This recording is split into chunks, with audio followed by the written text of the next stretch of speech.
All right, folks, we're live, and it is time to do our Week 15 matchup previews here. And we're going to kick this thing off with me and Brad. So, Brad, welcome back to the league. You lucked out, won the McCaffrey lottery because the people drafting ahead of you were dum-dums. And basically, that's what's carried you to this point in the season. However, doesn't look like you have much shot of making the playoffs. Number one, you'd need to beat me, which we both know is not going to happen. Number two, you would also need to outscore several of the guys ahead of you by a decent margin. Probably not going to happen either. So while this matchup doesn't really have much bearing, we're going to quickly review it. So Brad is basically Team McCaffrey. At Arizona, McCaffrey's going to have a huge week. The rest of Brad's team is going to suck. That's the way it goes for Brad. I do think Kamara actually has a big week too. So Kamara and McCaffrey, absolute smash spots. I'm not expecting much out of Achane this week. In fact, I don't think he suits up this week. It looks like he's availability's in question. He's probably not going to play. Jake Browning is not a serious fantasy QB. I'd be very surprised if he actually rolls him out, but hopefully he does. He's not going to have a big game at all. Now I look at my team. Pat Mahomes sucks. Worst quarterback in football. It's time to acknowledge that he's a bum. Then we got Justin Jefferson back at Cincinnati. He's going to have a big week. DJ Moore has a big week every time Justin Fields steps onto the field. Bold prediction. It's Yeti season, and Derrick Henry is facing the Texans. Death, taxes, Henry against the Texans. These are all things that are inevitable. Henry's going to put up 200 yards and multiple TDs en route to me defeating Brad. Now, we have our first of many big matchups with playoff implications here. Tony Jr. versus Trey. Now, Trey actually has set a decent lineup for this week. I love DeAndre Swift Monday night at Seattle. I don't think they're going to be able to slow down the Eagles' offense, so he'll have plenty of opportunities to get into the end zone. The one downside to Swift, though, is that stupid tush push keeps him out of the end zone quite a bit. And as I've said many times, it's a play that should be outlawed. It's absolute horse shit that they allow the offensive line to just dive at the defensive line's knees. That's supposed to be a penalty, and the NFL doesn't call it. Why? I don't know. Maybe they just like the Eagles, and they know they wouldn't even be competitive without this bullshit play. But they're going to keep running it until the NFL decides that it's not fair. So, bottom line, Swift doesn't get any 1-yard touchdowns. Now, Lamar Jackson at Jacksonville has potential to just be a nuclear spot. Garrett Wilson at Miami could potentially be a really big one. Although, since Jalen Ramsey came back, the Dolphins' defense has been pretty tough on the pass. Kenneth Walker, yuck, against Philly, hate it. I look at Tony's side of things. Josh Allen at home against the Cowboys and what's likely to be a shootout, love it. Tyler Lockett should not be even on a fantasy team at this point. Tyler Lockett sucks ass, but he's playing Philly, so you got to play him. Deebo Samuel is all the way back, and I wish I could trade Stephon Diggs to get him back. Deebo is better than Stephon Diggs by a healthy margin. I got hosed on that trade.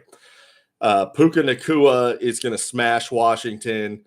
So bold prediction, Tony Jr. scores over 130 this week en route to the dub over Trey and locking in a playoff spot for Tony Jr. Now, we have another big-time matchup with huge playoff implications. We have Jason versus Senior in a mega grudge match. Jason is starting Trent Irwin and Charlie Jones in the ultimate display of disrespect to Senior. He thinks he's going to beat him anyway. Matt Stafford has an absolute smash spot here at home against Washington. he was a great pickup. Senior probably should have picked him up to prevent Jason from getting him, considering Jason has no fab and Senior does. So probably should have thrown a couple bucks at Stafford there. Now, George Pickens at Indy could be good, could not be good, but I doubt he winds up being in the finished product here. Zach Moss is going to get another turn as the guy. He sucks, though, so he's not going to do shit with it. Brian Robinson, similar situation. Aaron Jones comes back this week. He'll probably be pretty good against the Bucs.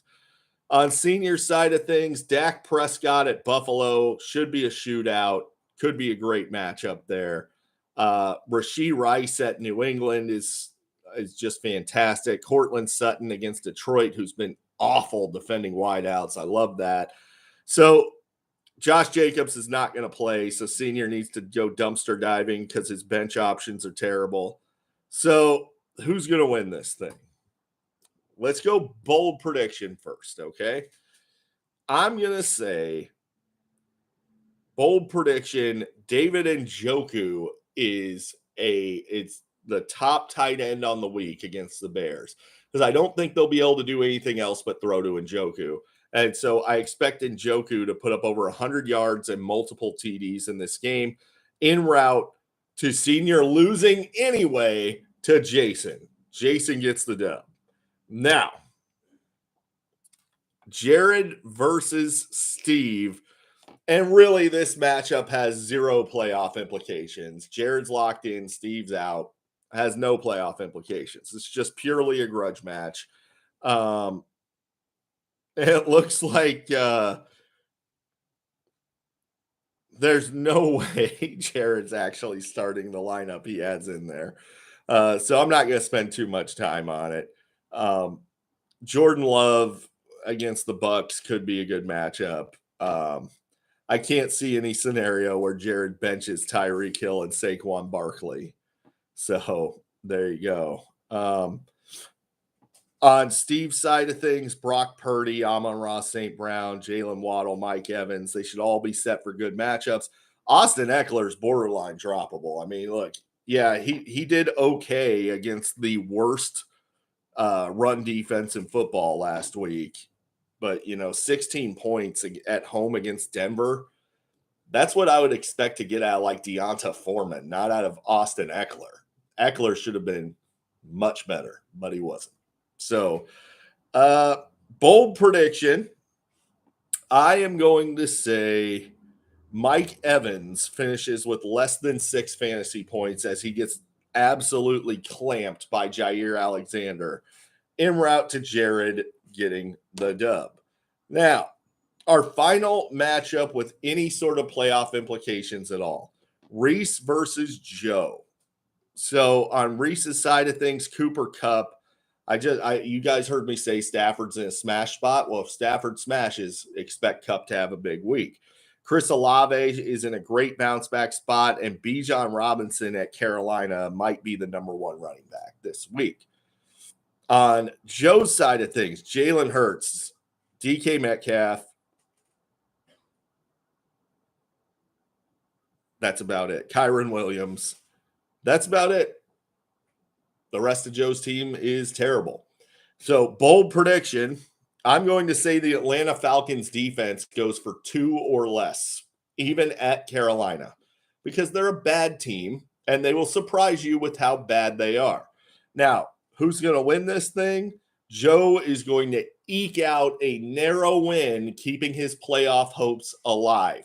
So what it's going to come down to is does Joe keep his points lead over Senior? I don't know. We will see, and I will be back with a playoff preview next week. Good luck, everybody.